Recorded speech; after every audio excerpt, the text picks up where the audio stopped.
Guys,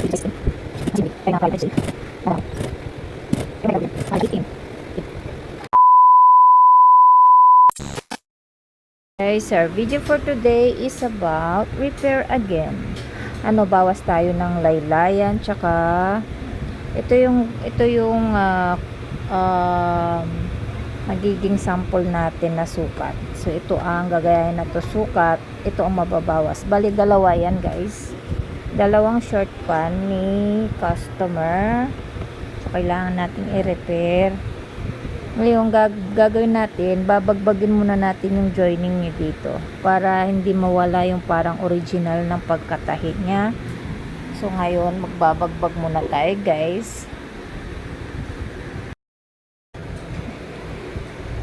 Hindi na natin siya tinastas, kundi kinat ko na lang yung sa may gitna kung saan yung pinanggalingan ng tahi. Kasi kung tatastasin natin, mas tatagal tayo. Ayan, inalis ko na. Kinat lang natin sa may gitna.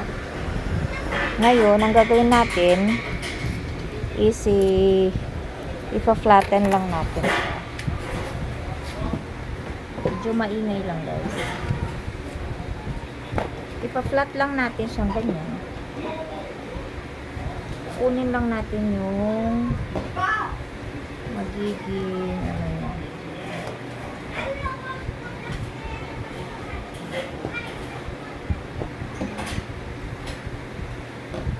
ilalapat lang natin yung sukat ng gusto ng customer na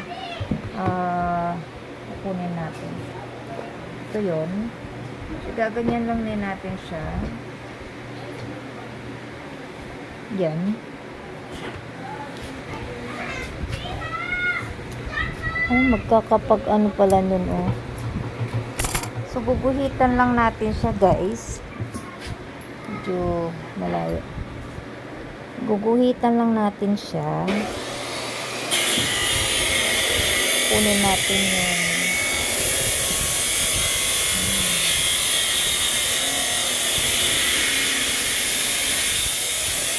yan.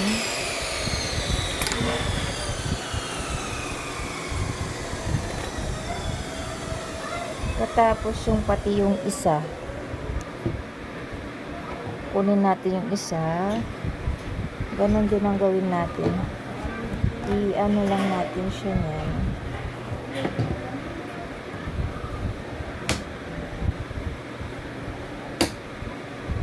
Ilalapat lang natin.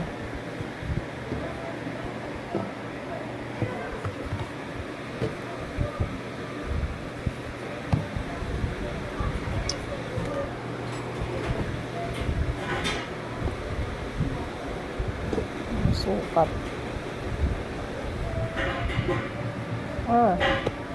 Konti lang pala yung diferensya nito.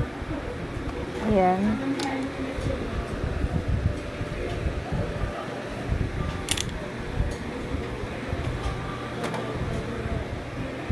Ngayon, sakat natin to ng maglalagay lang tayo ng allowance na 2 inches kasi gagayahin lang natin yung sukat ng 1 inches dito.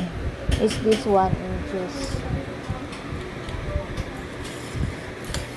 siya guys. So 1 and 1 8, 1 and wide and 8, pero gagawin natin 1 inch na lang. Gagawin natin yung pagkaka-fold. So kukuha lang tayo ng 2 inches kasi i-fold pa siya. Gagawin natin, babagbagin natin to. Okay.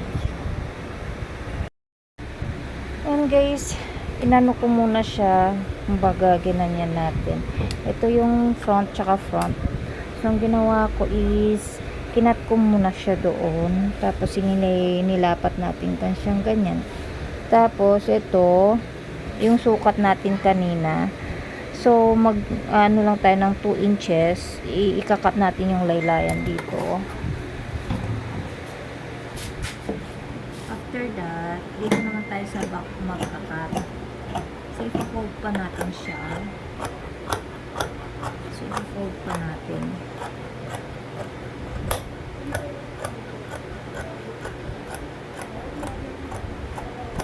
Yan, may allowance siya kasi siya para sa food.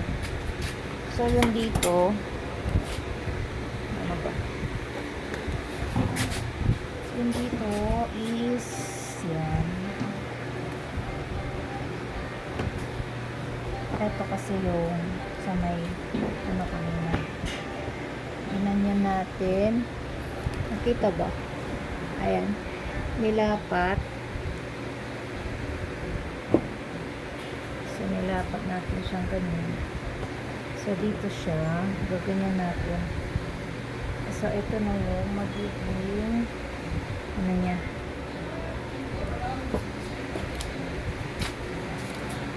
Kaiba yung ano niya. Lagyan na lang natin ng allowance dito. Ayan. Dito na. Lagyan natin siya ng para sa pael. Para pag itutupi natin. Ganon din ang gagawin natin dun sa isa. Bago natin siya i-overlock. Ito yun.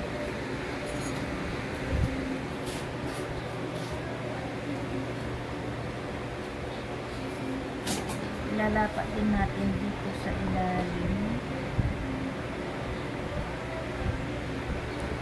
Ibagin na lang natin mamaya yung doon sa ilalim.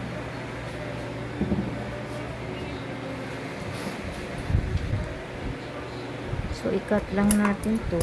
See?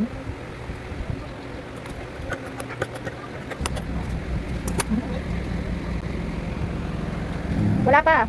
So, kaya ganyan. Ano ba dito?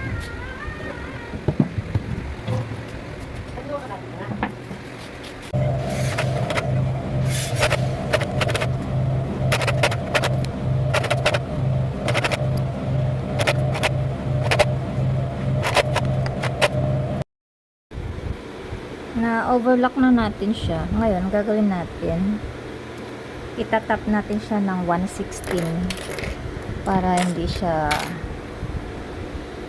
agad masira sa laylayan. So, nakuha natin yung sukat. Okay.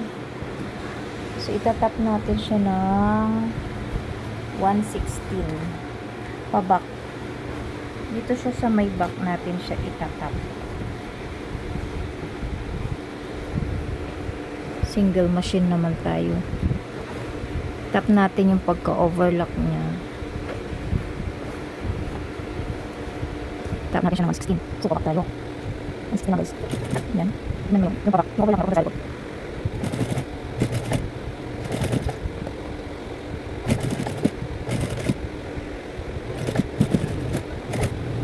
pwede na masinulid. Hindi naman dito size 16. Masinulid. Ay nakakalayan, I should say. Dahan-dahan ako. Pero kung may tayo, mabilis yan. Saka natin siya i-hangin. Yan. Ganun din natin gagawin natin sa isa.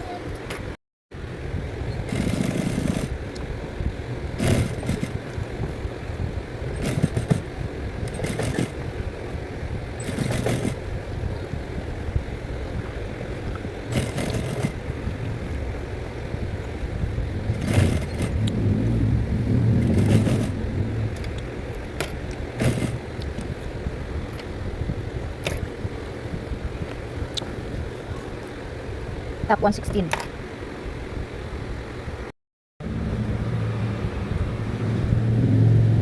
Top 16, ano naman tayo ngayon, bottom hemming.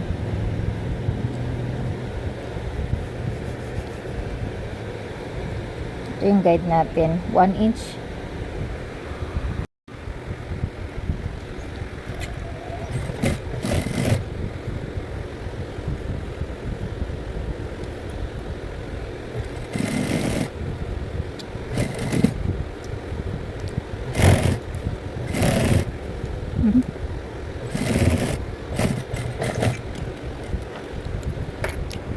Lock lang natin, lock.